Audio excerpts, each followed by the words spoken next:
Isso. Todo mundo abriu, meus irmãos? Então diz o seguinte, vou ler o primeiro texto, Deuteronômio 6, 4 e 5. Diz o seguinte: Ouve, Israel, o Senhor nosso Deus é o único Senhor. Amarás, pois, o Senhor teu Deus de todo o teu coração, de toda a tua alma e de toda a tua força. Agora João capítulo 1, versículos de 1 até o versículo número 4. João 1, de 1 até o verso 4. Diz o seguinte: No princípio era o Verbo, e o Verbo estava com Deus, e o Verbo era Deus. Ele estava no princípio com Deus. Todas as coisas foram feitas por intermédio dele, e sem ele, nada do que foi feito se fez. A vida estava nele, e a vida era a luz dos homens. Até aqui, até o versículo 4. Que o Senhor nos abençoe e que Ele aplique em nossos corações a sua santa e bendita palavra. Amém. Pois bem, hoje a gente vai estudar sobre a economia de Deus. Diferentemente da economia no seu sentido financeiro, no seu sentido material, existe também uma economia espiritual. Existe também uma economia que está ligada diretamente à pessoa de Deus. Eu achei bem interessante. Eu acho que eu não tinha visto ainda essa expressão, economia de Deus, sendo ligada à doutrina da Trindade. E aí quando você vai estudando, sobretudo nessa parte introdutória, de certa forma isso acaba sendo uma realidade e a gente não pode fugir muito deste aspecto. Então diz o seguinte, a parte introdutória: uma definição para a palavra economia, e aqui ele está falando no seu sentido mais generalizado, é a harmonia entre as partes e o todo. Então, quando a gente pensa, por exemplo, na economia do nosso país, a gente vai ver que a economia ela é subdividida, ela é dividida em várias partes, né? Existe o setor de serviço, existe o setor do comércio, existe o setor da indústria, existe o setor da agricultura, e todos esses setores, o setor financeiro, e todos esses setores, eles formam o quê? Eles formam a economia do nosso país. Então é por isso que ele fala, né? Economia no sentido geral é a harmonia, a junção entre partes e o seu todo. E aí no seu sentido mais generalizado, ok? E aí ele segue: quando pensamos na economia de Deus, aqui ele especifica a questão da economia, não em termos financeiros, não em termos seculares, mas sim a economia no seu sentido doutrinário, a economia no seu sentido espiritual, ligado em especial à pessoa do nosso Deus, à pessoa do nosso Senhor. Então ele diz: quando pensamos na economia de Deus, estamos nos referindo ao fato de que Deus, apesar de ser único, uma parte só, existe de maneira harmônica em três pessoas distintas, o que teologicamente chamamos de doutrina da Trindade de Deus. Gostei dessa definição que ele colocou aqui em relação à doutrina da Trindade. Ela fala pouco, mas fala tudo aquilo que nós devemos saber em relação à Trindade, em relação à doutrina da Trindade. Então, o que é a Trindade? É justamente o que ele falou, o fato de que Deus, o nosso Deus, apesar de ser único, ele existe de maneira harmônica entre três pessoas distintas: a pessoa do Pai, a pessoa do Filho e a pessoa do Espírito Santo. Então, quando nós estamos falando da Trindade, nós estamos justamente dizendo isso. Existe um só Deus, e a gente viu isso lá em Deuteronômio capítulo 6, versículos 4 e 5. Ouve, Israel, o Senhor é o único Deus. Então, existe um só Deus que existe de maneira harmônica em três pessoas diferentes. Quem são essas pessoas? A pessoa do Pai, a pessoa do Filho e a pessoa do Espírito Santo. Em síntese, isso é o que nós chamamos de Trindade. E aí ele segue na parte introdutória: podemos definir a doutrina da Trindade do seguinte modo. Que modo? Deus existe eternamente como três pessoas: Pai, Filho e Espírito Santo. E cada pessoa é plenamente Deus. E existe só um Deus, a palavra trindade significa triunidade ou três em unidade. Então, quando nós estudamos, meus irmãos, essa questão da doutrina da trindade, é um assunto, de certa forma, bem complexo, porque ele demanda muitas relações com outros temas, mas isso não significa dizer que a gente não deva ter uma visão clara, que a gente não possa ter uma visão básica acerca desse tema. Apesar, conforme nós falamos, de alguns erros, de alguns equívocos que são aí propagados. Eu tive um professor lá no seminário, acho que alguns irmãos aqui até se lembram dele, que é o pastor Lailton, né? Morou muito tempo aqui em Esperança, hoje ele está morando lá em Recife, e aí eu nunca me esqueço da aula que tive com ele relacionada à Trindade, ou algum aspecto que envolveu a Trindade. Ele disse: olha, a doutrina da Trindade, para você provar nos seus detalhes, é complicado, mas uma coisa a gente sabe, ela está ensinada nas Escrituras Sagradas. Então, às vezes, nós podemos ter alguma dificuldade de explicar determinadas coisas relacionadas à Trindade. Agora, a gente não pode fugir à realidade. Que realidade? Que nós encontramos esse ensino sendo revelado na palavra do Senhor. Então, de maneira assim bem sintética, de maneira assim bem resumida, a Trindade é isso. Deus, ele é um só na sua essência, na essência de Deus, pleno, eterno, com todos os seus atributos, com todas as suas eternas qualidades, e aí ele existe em três pessoas: na pessoa do Pai, na pessoa do Filho e na pessoa do Espírito Santo, sem se misturar, cada um garantindo a sua própria personalidade, agora ambas existindo ou subsistindo como Deus. Então, de maneira assim bem simplória, a doutrina da Trindade é justamente isso. Não é que haja três deuses: o Deus Pai, o Deus Filho e o Deus Espírito Santo. Existe apenas um Deus, na pessoa do Pai, na pessoa do Filho e na pessoa do Espírito Santo. Não foi que três deuses ao longo da história se revelaram. No Antigo Testamento se revelou o Deus Pai, durante a vinda de Cristo o Deus Filho e agora o Deus Espírito Santo. Não existe isso, não existe isso. Desde toda a eternidade eles sempre existiram, desde toda a eternidade eles sempre foram Deus, e aí nós vemos essa essência relacionada ao ensino e o ensino da Trindade. Então, existe, como eu falei, alguns equívocos, alguns erros em relação a este ensino, alguns deles até falei agora, né, de você enxergar a Trindade como três etapas sucessivas da revelação de Deus. No Antigo Testamento, Deus Pai; no Novo Testamento, com Jesus Cristo, Deus Filho; e agora no período da igreja, Deus Espírito Santo. Não é assim. Por outro lado, existem aqueles que aceitam que Deus é único e que, em virtude disso, não veem Jesus Cristo como Deus, apenas como uma das criações ou a primeira criação de Deus, e o Espírito Santo apenas como uma força, não como uma pessoa. Então são várias distorções, são vários erros que estão envolvidos justamente com esse ensino, e a partir do nosso estudo a gente vai tentar equacionar, resolver cada um deles, ok? Então vou terminar aqui nessa parte introdutória para abrir o espaço para vocês. Eu sei que a gente está concorrendo um pouco aqui com o som, e para mim é muito ruim porque eu não sei falar com alguém falando do meu lado, mas a gente vai tentar seguir aqui abstraindo esse problema, ok? Então diz o seguinte, fechando aí a parte introdutória: embora não apareça na Bíblia o termo Trindade, ou seja, a palavra Trindade, este é um termo técnico que usamos. Ela, no caso a Bíblia, apresenta esse conceito em vários textos, tanto no Antigo como também no Novo Testamento. Então, o que ele fala aqui é uma coisa interessante. Você encontra a expressão Trindade na Bíblia? Não. Pode procurar. De Gênesis a Apocalipse. Esse termo, essa palavra Trindade, é um termo que foi cunhado, que foi desenvolvido depois da revelação da palavra do Senhor. Depois da revelação da palavra do Senhor. De maneira específica, um servo do Senhor chamado Teófilo, e isso por volta do ano 143 da era cristã, foi o primeiro a falar de Trindade dentro desse conceito que nós temos, a existência da pessoa de Deus em três pessoas diferentes.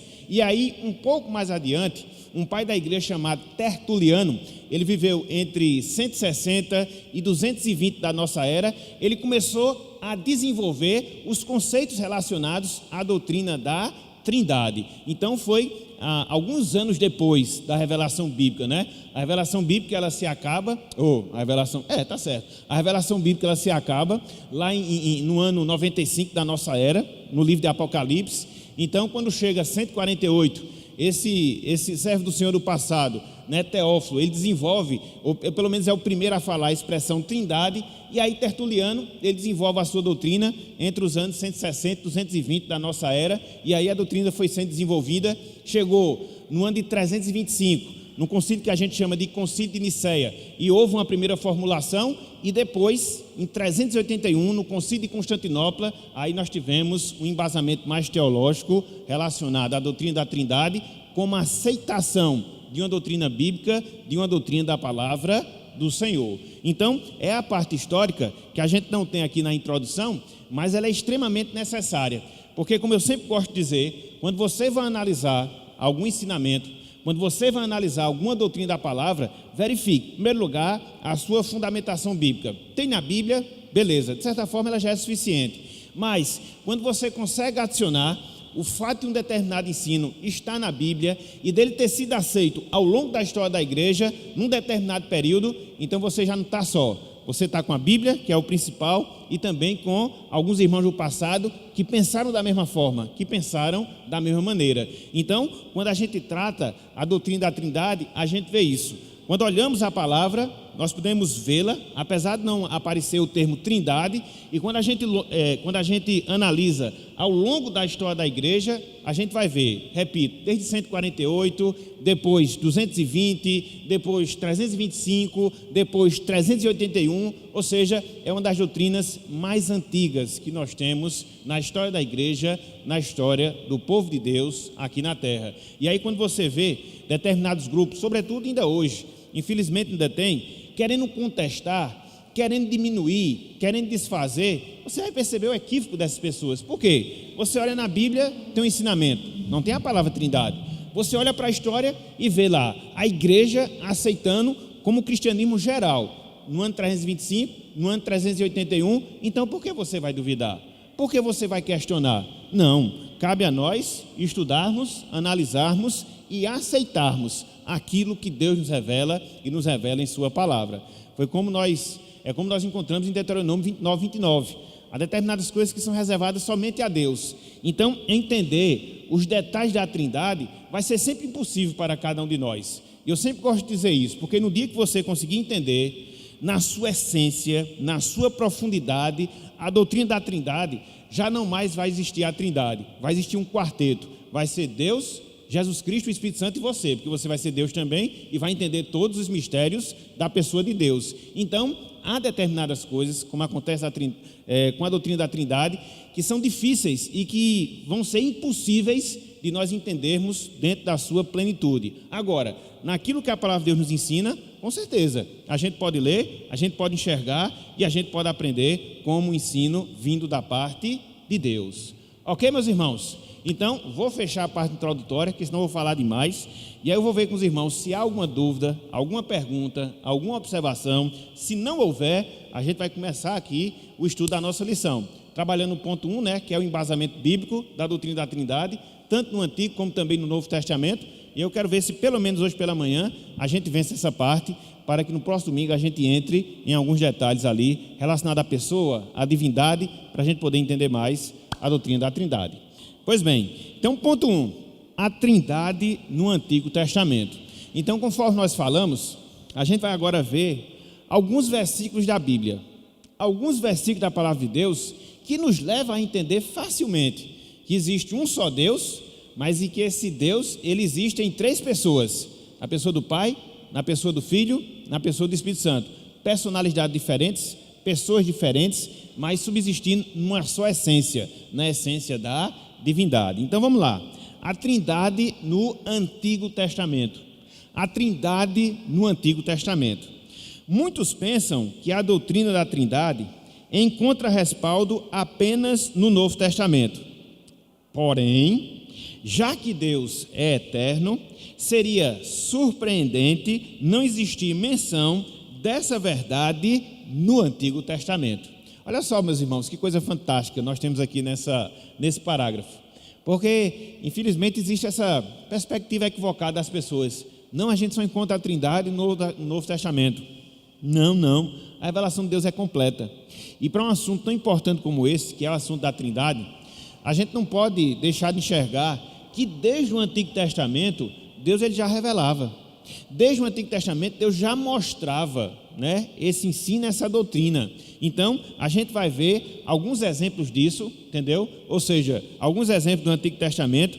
Em primeiro lugar, através de alguns textos que falam da pluralidade de Deus, né? Deus como Pai, como Filho, como Espírito Santo.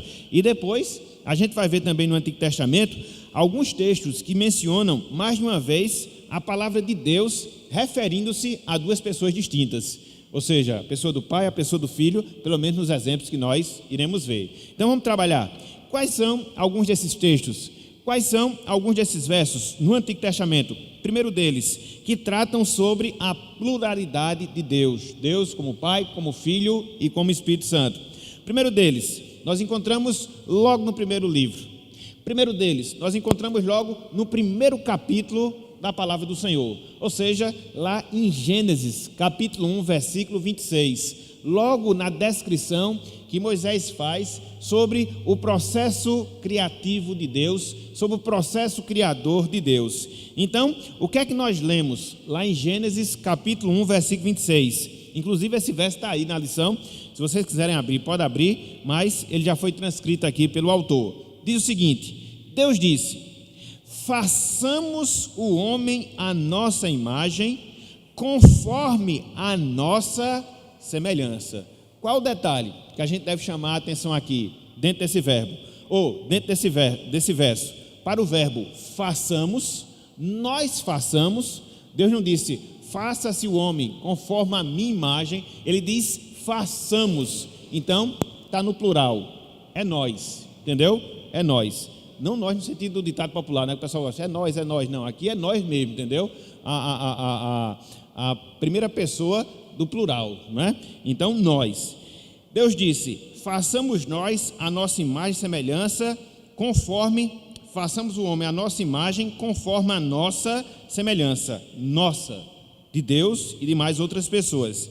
E aí explica o autor, nota-se nessa passagem que Deus, o Criador, utiliza duas palavras no plural, façamos e nossa, para falar sobre a criação do homem. Se ele fosse, prossegue aqui o autor, apenas uma pessoa teria dito algo como, farei o homem à minha imagem conforme a minha semelhança. Então, substituiria o façamos, né, pelo farei, substituiria o nossa para o minha, se fosse apenas Deus, se fosse apenas o Senhor. E ele termina, tomando por base esse texto, ainda não conseguimos definir quantas pessoas são, mas se trata de mais de uma. E é interessante, aqui nesse texto de Gênesis 1:26, algumas pessoas dizem que quando Deus estava falando isso, façamos o homem à nossa imagem, conforme a nossa semelhança, ele estava conversando com os anjos. Mas não. Por quê? A Bíblia diz que Deus aqui estava ordenando que nós fôssemos feitos à sua imagem e semelhança. Nós somos a imagem e semelhança de anjos? Temos asas? Ainda não, né? Se bem que, né, não temos, né? Nós não temos as mesmas propriedades que os anjos têm, de se materializar e se desmaterializar. Então, com toda certeza, Deus não estava falando com anjo, porque nós não somos anjo. Então, a gente já pode excluir esse fato aqui do anjo. E aí, você só fica em quê? Nas pessoas da divindade, do Pai, do Filho e também do Espírito Santo. Porque quem tem poder para criar todas as coisas? Só Deus. Quem tem poder para trazer da existência, para trazer do nada todas as coisas à existência? Somente Deus. Então, nessa conversa, e alguns teólogos chamam aqui dessa conversa do conselho eterno, Deus ele estava conversando com os demais membros da Santíssima Trindade. Estava conversando com o Filho, pré-encarnado, e estava conversando com o Espírito Santo. E aí, nesse conselho que há na Trindade, entre o Pai, entre o Filho e entre o Espírito Santo, há a determinação. Que determinação? Que nós fôssemos criados, eu, você, cada um de nós. E fôssemos criados como? Conforme a imagem e semelhança de Deus. Deus é pessoa, nós também somos pessoa. Então Deus nos criou com alguns traços que apontam para Ele. Deus nos criou com algumas propriedades que nós encontramos na sua pessoa. Por exemplo, Deus ele é o Criador e o sustentador de todas as coisas. No fato de termos sido criados à imagem e semelhança de Deus, Deus nos designou com essa função. Que função? De nós estarmos governando a sua criação. Porque nós temos traços da imagem e semelhança de Deus. Somos pessoas como Deus é. Somos corregentes de toda a criação, porque Deus é o regente geral. Então tudo isso envolve essa expressão, conforme a nossa imagem e semelhança. Então, quando nós olhamos, por exemplo, para a pessoa de Deus, nós percebemos que existem 3 traços que faz de um ser uma pessoa. Eu, inclusive, até já falei aqui desses 3 traços, dessas 3 características. Deus é pessoa porque sente, Deus é pessoa porque quer, Deus é pessoa porque pensa, tem raciocínio. E nós temos essas 3 propriedades também nas nossas vidas. Pensamos, sentimos e queremos. Por isso nós somos o quê? Uma pessoa, criado à imagem e semelhança do Deus Pai, do Deus Filho e do Deus Espírito Santo. Algumas pessoas, com esses pensamentos equivocados, apregou que o Espírito Santo não é uma pessoa, porque o Espírito Santo não tem corpo. Ora, não é um corpo que define a personalidade de alguém, até porque Deus, o nosso Pai, ele não tem corpo. Lá em João, o Senhor Jesus Cristo disse que Deus é o quê? Então, Deus é Espírito, né? Deus é Espírito, Deus não tem uma forma corpórea. Então, ele deixa de ser uma pessoa por causa disso? Não, muito pelo contrário. O próprio Jesus Cristo, antes da encarnação, ele era um Espírito, entendeu? Antes da sua encarnação, ele era um Espírito, ele se encarnou adquirindo justamente essa propriedade material que nós temos. Então, ele passou a ser pessoa somente quando nasceu?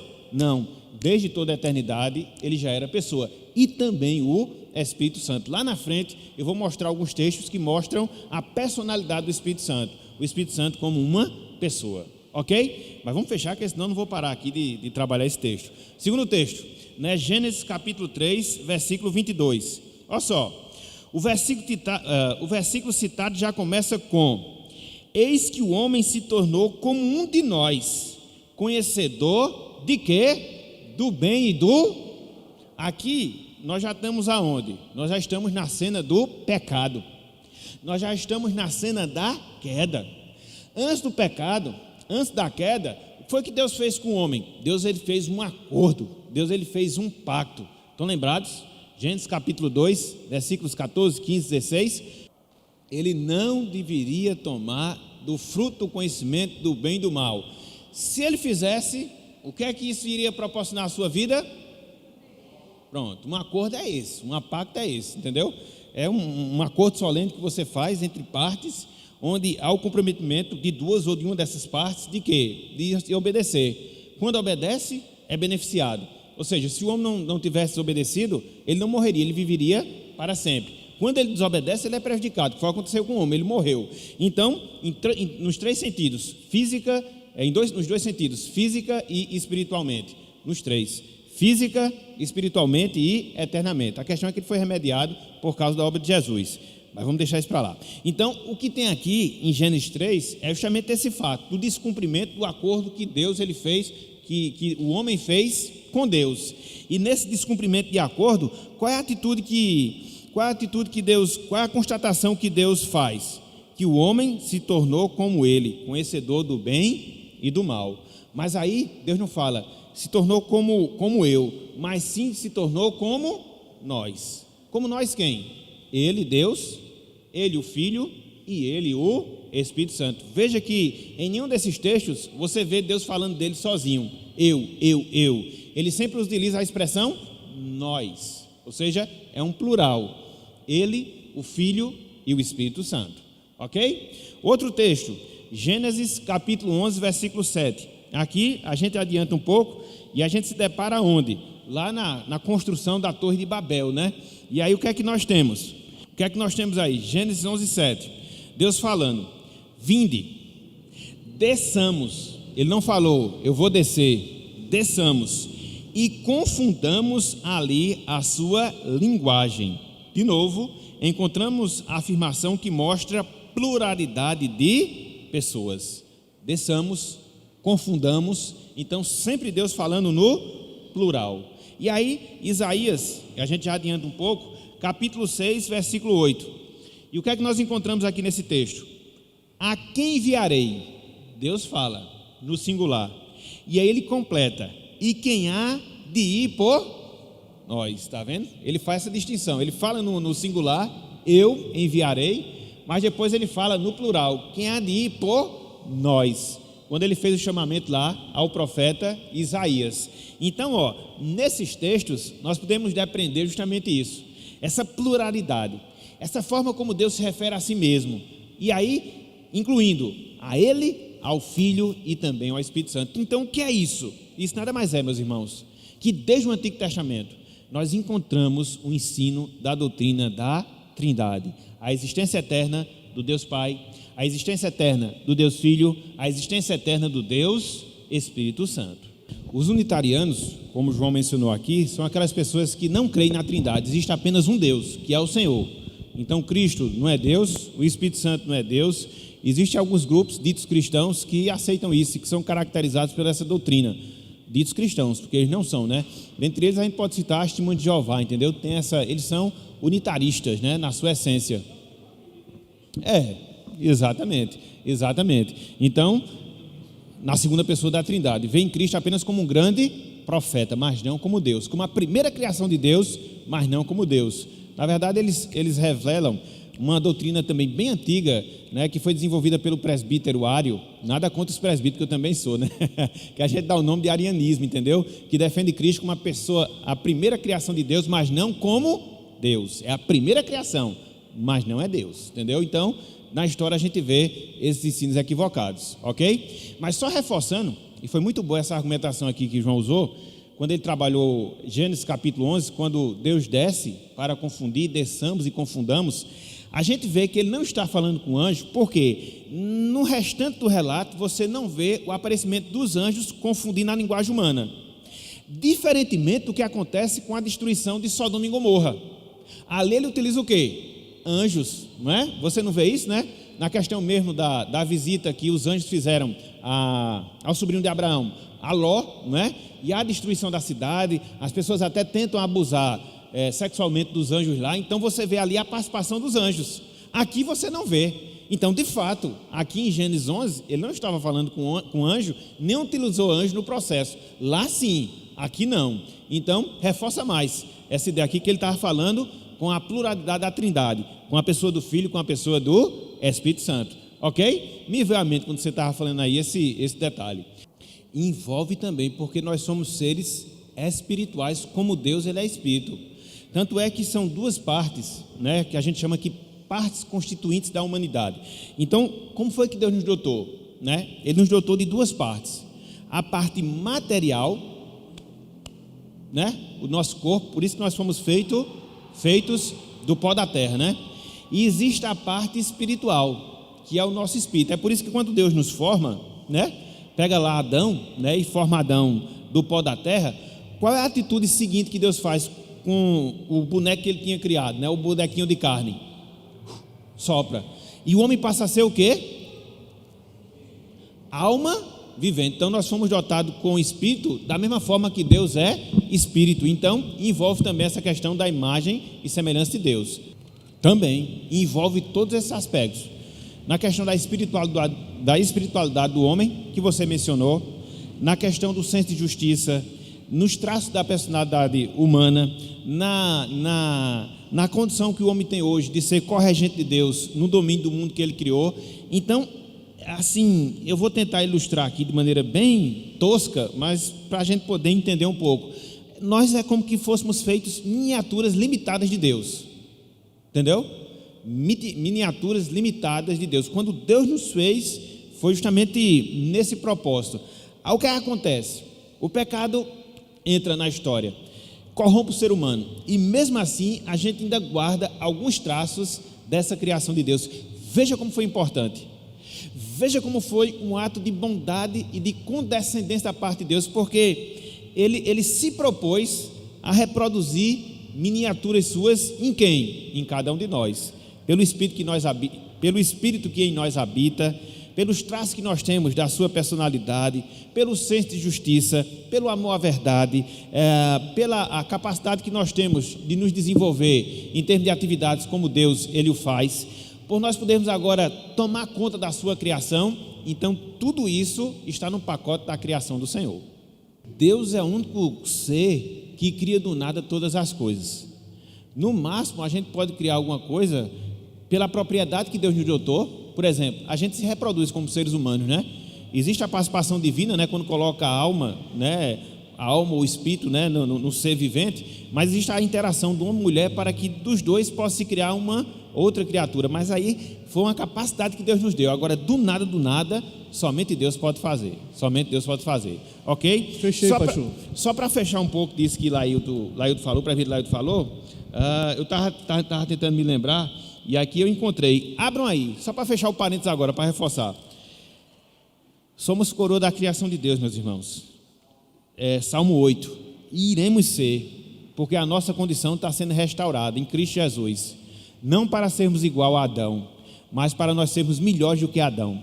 Isso vai acontecer na consumação de todas as coisas, certo? Salmo 8, versículos 3 em diante.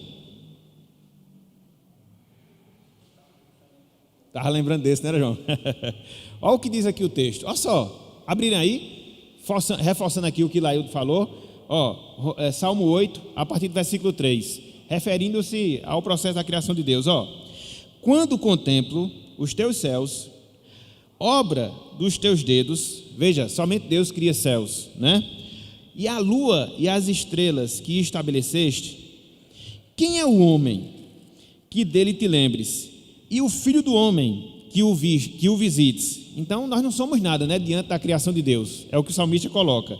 Mas aí ele prossegue no versículo 5, fizeste-o, no entanto, por um pouco o quê? Menor do que Deus, e de glória e de honra o coroaste.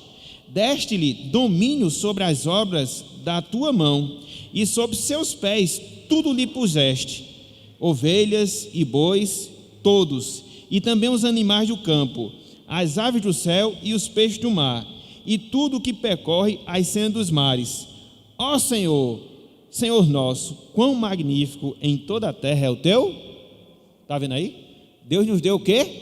Domínio, né? O domínio que pertence a Ele nos delegou, dentro de todo esse processo de nos fazer o quê? A sua imagem e semelhança. Por um pouco, na verdade, por muito, na verdade, né? Fomos feitos o quê? Menores que Deus. Não somos ainda criatura, e seremos ainda sempre criatura. Agora o homem natural não, ele quer usurpar, e ao invés de ser criatura, o homem natural quer ser o quê? Aí se frustra, né?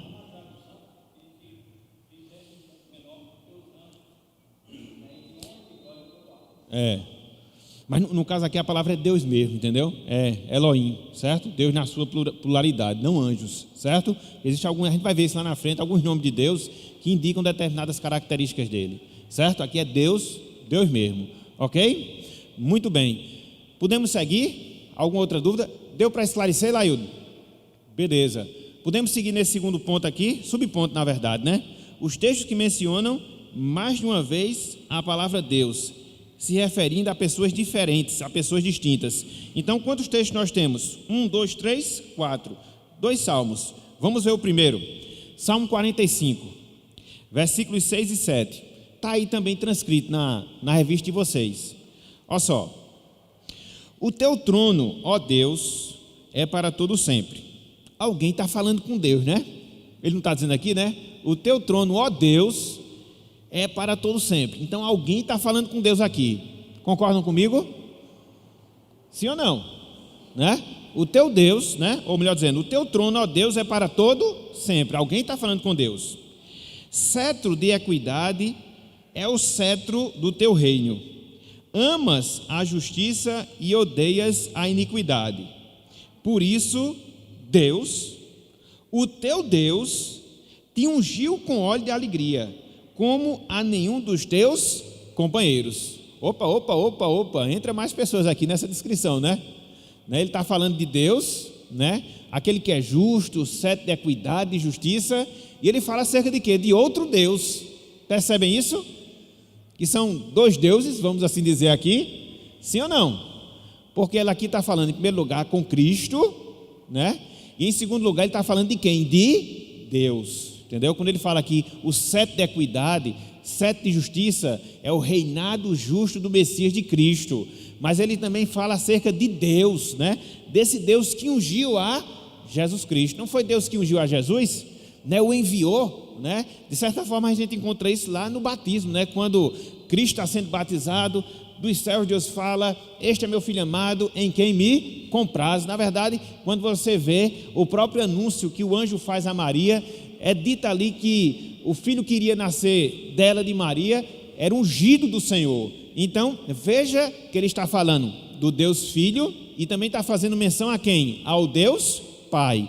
Ele está falando para o Deus Filho, fazendo menção ao Deus Pai. Então, duas pessoas, do Pai e do Filho. Perceberam isso aqui nessa narrativa? Sim ou não? Porque às vezes a gente faz uma leitura seguida e não entende, ou às vezes passa desapercebido os detalhes, né? Então ele está falando aqui com o Deus Filho e está fazendo menção ao Deus Pai que ungiu ao Deus Filho para que ele possa ser o quê? O Deus justo. O cetro de equidade. E aí o autor da lição ele prossegue. Veja como o autor deste salmo faz a colocação de duas pessoas distintas, de duas pessoas diferentes, sendo que as duas pessoas são Deus, no hebraico Elohim. No Novo Testamento, o autor da carta aos Hebreus aplica esse texto à pessoa de Cristo. Aqui que é interessante, abram aí, Hebreus 1:8, porque nós temos o Salmo 45, se eu não me engano, é um dos salmos escritos pelos filhos de Corá, né? E depois, o autor aos Hebreus vai pegar esse salmo e vai aplicar a quem? Vai aplicar a Jesus Cristo. Olha só que coisa interessante. Então, quando ele fala desse trono, esse cetro de equidade, está falando de Jesus Cristo como uma profecia, e depois ela é cumprida pela menção que é feita através do autor aos Hebreus. Abram aí, esse texto não tem não, né? A gente vai ter que abrir a Bíblia mesmo, certo? Hebreus 1:8.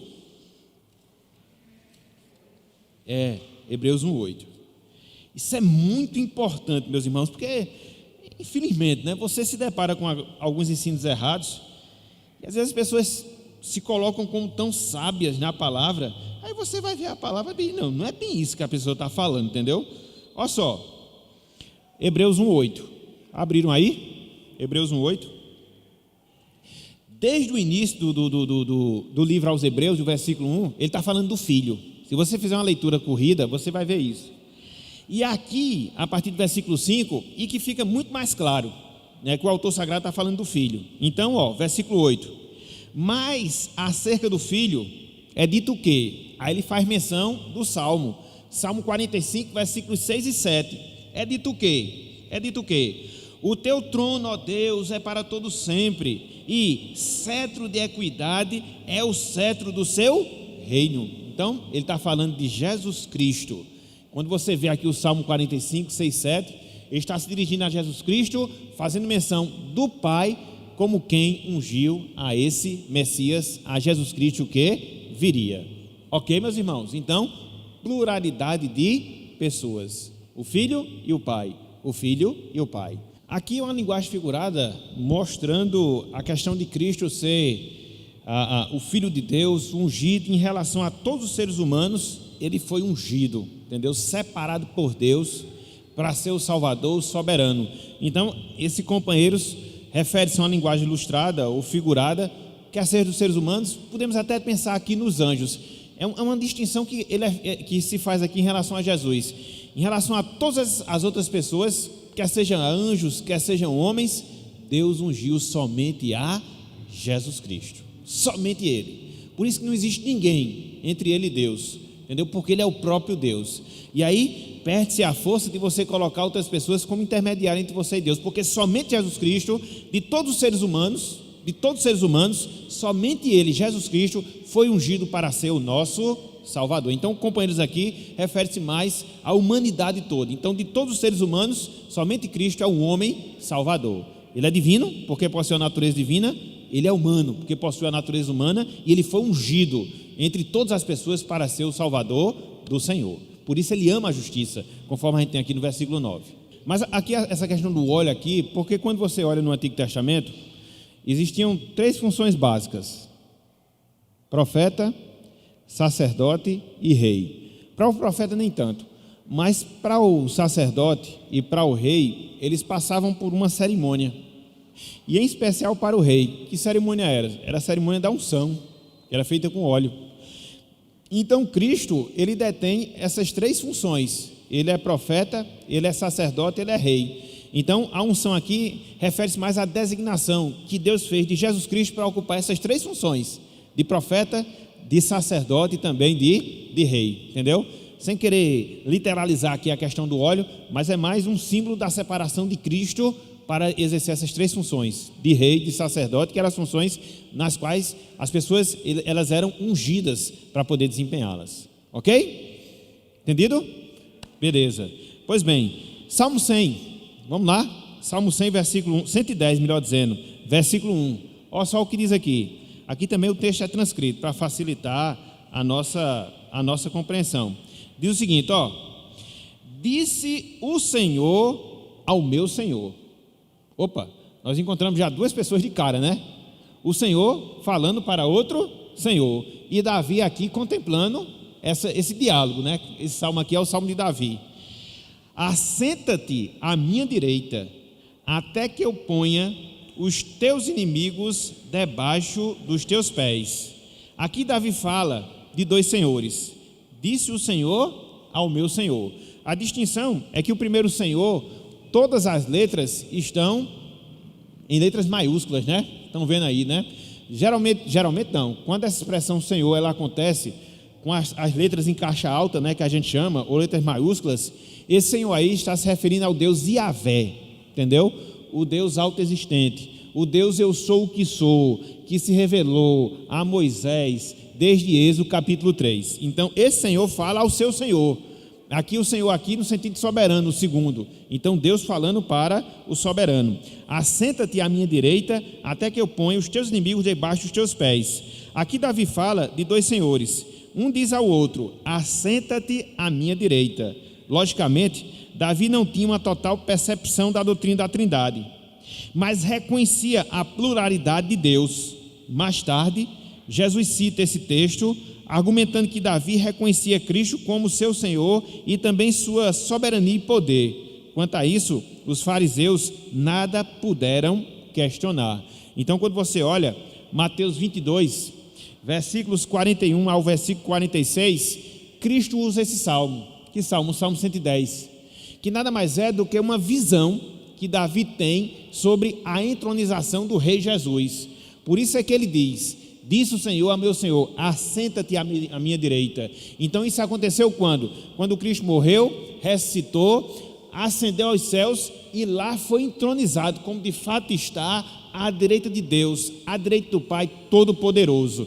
Então Davi, ele viu essa cena, apesar dele não saber detalhes, mas essa cena já apontava para a entronização de Cristo à direita do Pai, para que ele pudesse ali ser o nosso intercessor. Ou seja, Davi já visualizava a Trindade através do Salmo 110, que é esse salmo messiânico que nós temos em nossas Bíblias. Olha só, abram aí, Mateus 22, tocou agora, mas a gente tem um tempinho restante aqui. Mateus 22, só para a gente ver Cristo usando esse texto aqui do Salmo 110. Mateus 22. Ele está numa disputa acirrada entre os escribas e fariseus, que não reconheciam Cristo como o Messias. E aí Cristo fez uso dessa passagem para mostrar que ele, Cristo, é o Messias, e calar os seus adversários, no caso os fariseus. Abram aí, Mateus 22, 41 até o versículo 46. É por isso que quando você olha essas passagens, meus irmãos, não tem como você duvidar da doutrina da Trindade. Você pode não explicar, e você nunca vai explicar como é que a Trindade existe, não sei o que, esses detalhes. Agora, negar o ensino, jamais, jamais, porque você vai interpretar esses textos como? Não sei como, entendeu? Não tem como, certo? Olha só o que diz aqui, ó. Mateus 22, 41 até o versículo 46. Olha só. Reunidos os fariseus, interrogou Jesus: quem pensais vós do Cristo? De quem é filho? Responderam eles: de Davi. Olha só que coisa interessante, né? Cristo chega para os escribas e fariseus e pergunta: vocês pensam o que de Cristo? Eles respondem: o Cristo, ele é filho de Davi, o Messias é filho de Davi. Tudo bem. Aí Cristo prossegue: replicou-lhe Jesus: como pois Davi, pelo Espírito, chama-lhe Senhor, dizendo: disse o Senhor a meu Senhor: assenta-te à minha direita, até que eu ponha os teus inimigos debaixo dos teus pés. Então, o Messias, ele era filho de Davi? Era da descendência de Davi, mas ele seria maior que Davi, porque Davi o chama de como? Senhor, entendeu? Ele era filho de Davi, era descendente de Davi, mas não era igual a Davi, ele era superior a Davi, entendeu? Então é isso que Cristo quer colocar. E aí, no versículo 45, Cristo fala: se Davi, pois, lhe chama Senhor, como ele é seu filho? Verso 46, e ninguém lhe podia responder palavra, nem usou alguém, a partir daquele dia, fazer-lhe perguntas. Então Cristo calou agora, entendeu? Porque eles teriam que reconhecer, diante dos sinais, diante das maravilhas, diante do ensino, diante da vida que vivia, não tinha outra pessoa não. E ele era descendente de Davi. O Senhor, a quem Davi se referia, era Cristo, de quem os fariseus estavam falando. Então foi por isso que eles, os fariseus, não fizeram, a partir desse momento, nenhuma pergunta a Jesus, porque eles teriam que compreender, a partir dessa argumentação, que Cristo era o Messias, mas infelizmente eles não reconheciam, eles não aceitavam, não reconheciam, mesmo que tivesse todas essas provas incontestáveis, apontando para Cristo como o descendente de Davi, o Messias, aquele que Deus iria enviar. Ok, gente? Então, mais uma vez, pluralidade de pessoas aqui no Salmo 110. Mais outro texto, Isaías 48, 16. Olha só, diz o seguinte o texto sagrado: agora o Senhor Deus me enviou a mim e o seu Espírito. Aqui é um salmo messiânico, ou é um texto messiânico. Ele apontava para o Messias, aquele a quem Deus enviaria. E juntamente com essa pessoa que Deus enviaria, quem iria junto com ele? O Espírito Santo. 3 pessoas. Deus envia o Messias, e o Messias, ele está na companhia de quem? Do Espírito Santo. Está vendo aqui essas 3 pessoas distintas? Essas 3 pessoas distintas, operando e trabalhando juntas. E aqui, nesse texto, o Espírito Santo não deve ser entendido como poder para a obra. Temos 2 pessoas enviadas por Deus, o Espírito e o próprio Senhor Jesus. Veja o versículo 12 e compare com Apocalipse 22, 13. Vamos fazer essa comparação? Abram aí, Isaías 48, 12 e depois Apocalipse 22, 13. Veja se tem ligação, veja se tem uma certa inferência.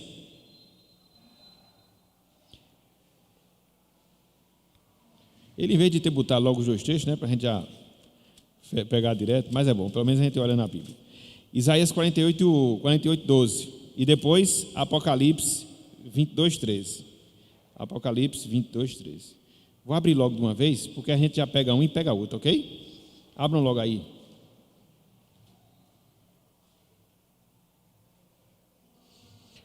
Abra os 2 juntos. Vamos terminar, né? Esse aqui, e aí a gente vê na semana que vem o restante. Esse texto de Isaías 48, que ele faz referência no versículo 16, ele diz: agora o Senhor, Deus me enviou a mim e o seu Espírito. De quem Isaías estava falando aqui? Quem Deus havia enviado? Aí no versículo 12 a gente sabe de quem ele falava, ou com quem ele falava. Olha só o versículo 12 o que diz, dá-me ouvidos, ó Jacó, e tu, ó Israel, a quem chamei, eu sou o mesmo, eu sou o primeiro e também o último. Eu sou o primeiro e também o último. E aí no versículo 13, do capítulo 22 de Apocalipse, o que é dito? Eu sou o alfa, o primeiro, e o ômega, o último. O primeiro e o último, o princípio e o fim. Então, Jesus Cristo, gente. Jesus Cristo. Aquele que Deus enviou, juntamente com ele, o seu Espírito. Pessoa do Pai, do Filho e do Espírito Santo, certo? E aqui fechando, Isaías 63:10. Eles foram rebeldes e contristaram o seu Espírito Santo. Isso mostra a distinção de quem? Do Deus Pai e do Deus Espírito Santo. Então, algumas provas, alguns textos no Antigo Testamento que provam a existência do Deus Pai, do Deus Filho e do Deus Espírito Santo, porque apontam para a distinção dessas três pessoas já lá, ou seja, já lá no Antigo Testamento, que são justamente as distinções, o Deus Pai e o Deus Filho. Maria se alegrava em Deus e no Senhor o seu Salvador. É interessante esse texto, né? Só para abrir um parênteses aqui, que Maria reconhecia a necessidade de um Salvador. Então, sem o Salvador, ela não era salva. Pois é, olha aí o problema que a igreja romana arranja para poder explicar depois. Então, são esses detalhes aí que fazem toda a diferença. Que Deus nos abençoe, aplique a sua palavra no nosso coração e domingo que vem, se Deus quiser, nós vamos seguir com a graça do Senhor. Amém.